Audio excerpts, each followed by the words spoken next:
श्रीमन्नारायण। पुनः कल एक जिज्ञासु ने प्रश्न किया कि गुरुदेव, आपने वेद के 6 अंग के बारे में तो बताया, क्या वेद के और भी अंग हैं क्या?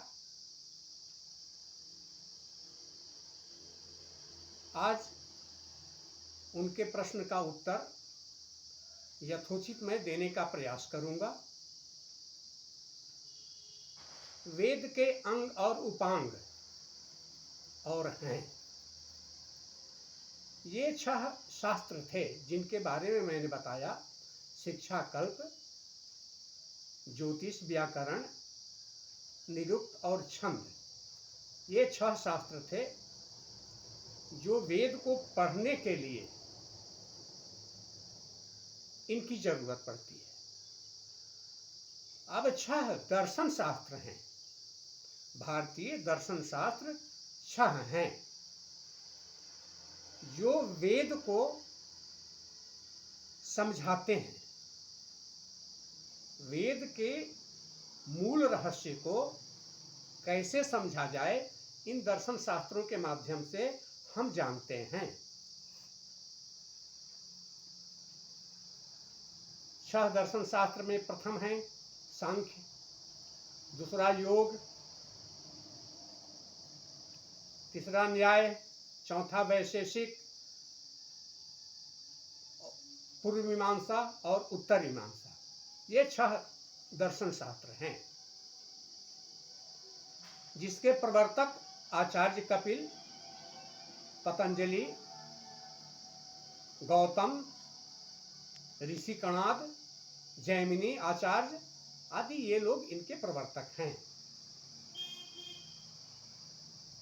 हम दर्शन में क्या जानते हैं, दर्शन में क्या है, इस पर थोड़ा प्रकाश डालेंगे। कहा गया है दृश्यते ज्ञायते विचार्यते अनेना इति दर्शनम। Look, think and knows. जिसे देखा जाए, जिसे जाना जाए और जान करके पुनः उसके बारे में विचार किया जाए।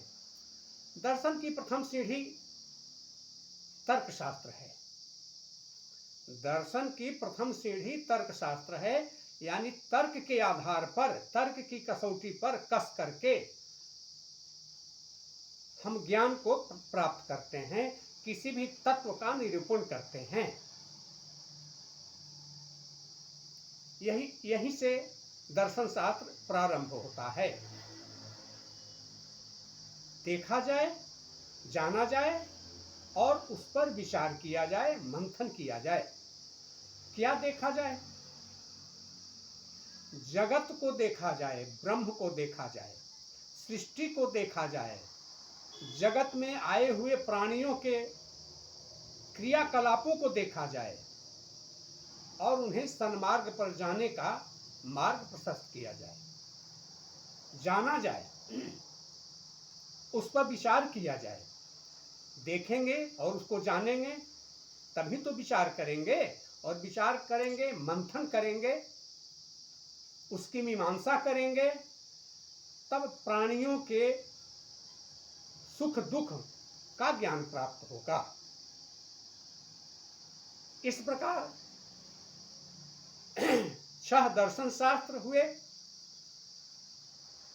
कल दर्शन शास्त्र पर, सांख्य पर, आचार्य कपिल द्वारा निर्मित सांख्य पर मैं चर्चा करूंगा, जो श्रीमद् भागवत महापुराण में भी पिरोया गया है।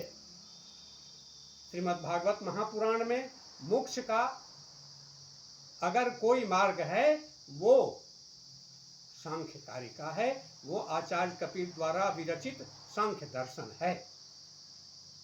हम भागवत तो सुनते हैं किंतु इंद्रिय सुख में मस्त रहते हैं।